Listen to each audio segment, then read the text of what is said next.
Hey everyone, Dr. Tam here, your pain and neuropathy specialist here at Absolute Integrated Physical Medicine. Now I know that a lot of you have health goals for 2023.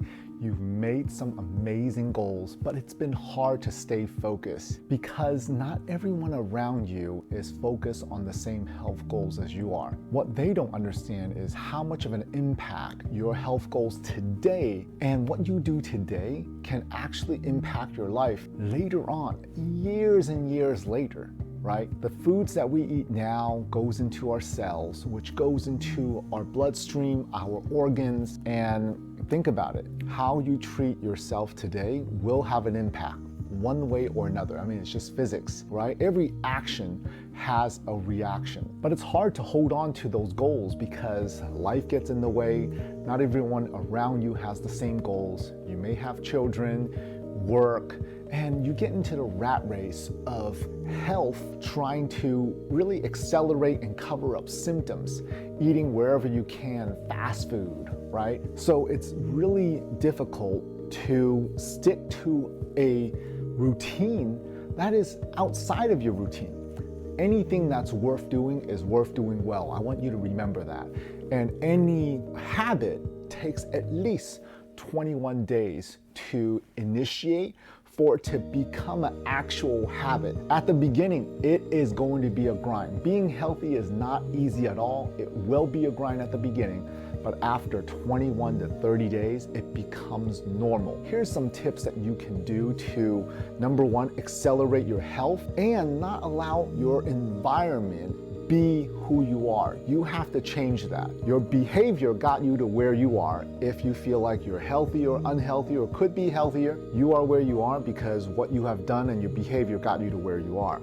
You have to undo those behaviors to get you out of where you're going to get out of. So let me give you some tips on what you can do to better your health. Number one, you should be getting adequate sleep.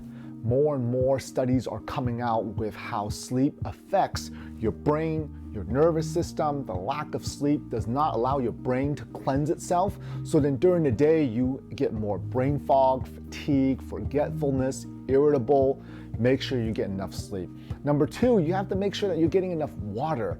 See, a gallon a day is a rough estimate, but really your body absolutely just needs half your body weight in ounces. If I weigh 200 pounds, I need 100 ounces of water, but if I work out, I have to increase that by about 25 to 35%. Number three, remove alcohol, smoking, all the inflammatory things. Of course, don't do drugs. Minimize medications as much as you can from your routine because all of that causes inflammation, and inflammation is really the root cause of all diseases, and that's coming from the book of Guyton Physiology from 1920. Number four, make sure you have time every single day, even if it's 5 minutes, 10 minutes, to take care of yourself. Lay down, rest, turn off the lights, meditate, because you need to do some breathing exercises maybe to decrease the amount of stress. All of us has a stress bucket that has a certain capacity. Some of us has a little bit more than others depending on what you do throughout the day. But if you have stressors, your boss is talking to you, you are getting a call from the school, from your kids come home, they got a bruise on their face, right? You're looking through social media, sometimes that is stress as well. So take that self-care time, 5 to 10 minutes a day, breathing exercises, meditate, and take good care of you. Number five, make sure if you are intermittent fasting, you're doing it correctly. Yes, you can skip breakfast, unless if you're a female and childbearing age, certain breakfast is necessary. Some breakfast is necessary. Look at how it can throw off your hormones. Look into it. Make sure you study intermittent fasting. Intermittent fasting is for some people. It may not be for everyone, and it can stress your body out even more and increase your inflammation, especially if that inflammatory bucket is already really high. Intermittent fasting is great for some people, but not for all. So make sure you take a look at that. Here's some bonus tips as well. If it's within a half a mile, take a walk. After your meal, go for a nice walk, let your nervous system digest and get the blood flowing. Keep a journal of your food. If you're not sure what you're eating, maybe you need to take a picture every single day or write down what you're eating. Writing down what you're eating and documenting it will prevent you from eating ooh, maybe I don't want to write down fry onion rings today, or fried chicken today. Maybe I'll have grilled chicken instead. So the more you keep yourself accountable, keeps you more disciplined at the same time. Maybe you got to eat at home and plan out your meals. Meal prep on a Saturday or Sunday for the rest of the week, so you're not having to go out to eat every single day. Now, I know you're watching this video, but once in a while you just have to unplug. Study shows that 20 to 30 minutes of just unplugging yourself, getting back into that self-care, meditating is really good for your health, good for your mindset, especially when you're about to go home. The moment you get home, don't just run into something. Unplug for a few minutes.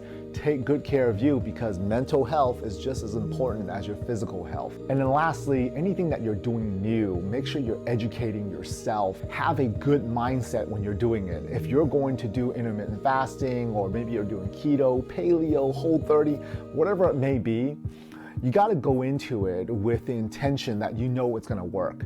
The worst thing is, you know what, I'm going to lose 10 pounds in the next 2 months. And then in the back of your mind, you're thinking, well, I don't really know if it's going to work.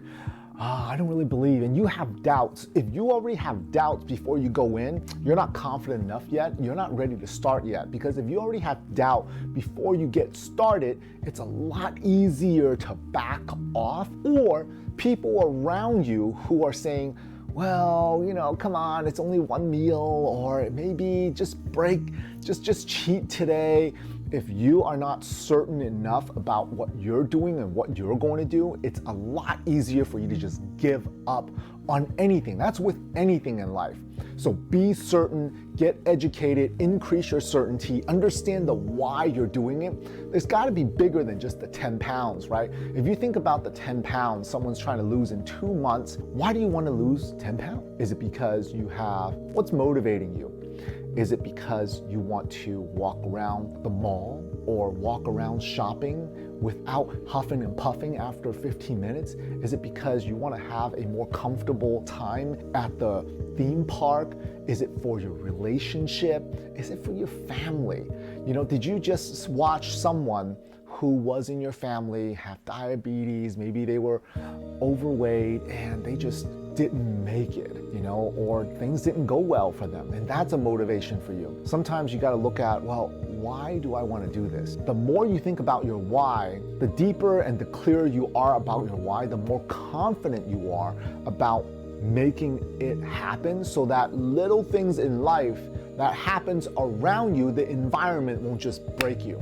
If your why is not strong enough, someone will be like, hey, you know what, Sam, Jenny, let's go for a happy hour. They've got chicken wings, fried wings. It's like 60-cent wings or 50-cent wings. And then they'll tell you, why don't you just cheat today? And you thought, well, you know, maybe I could. You start talking yourself into cheating because your why wasn't big enough. So if you're thinking about getting back onto your goals or how to attain your goals and looking back into why did I make those goals to begin with? Let's look back at why that happened in the first place so that you can have a crystal clear idea and certainty about why you're doing what you're doing. Until next time, this is Dr. Tam. I really hope this helps you achieve your goals.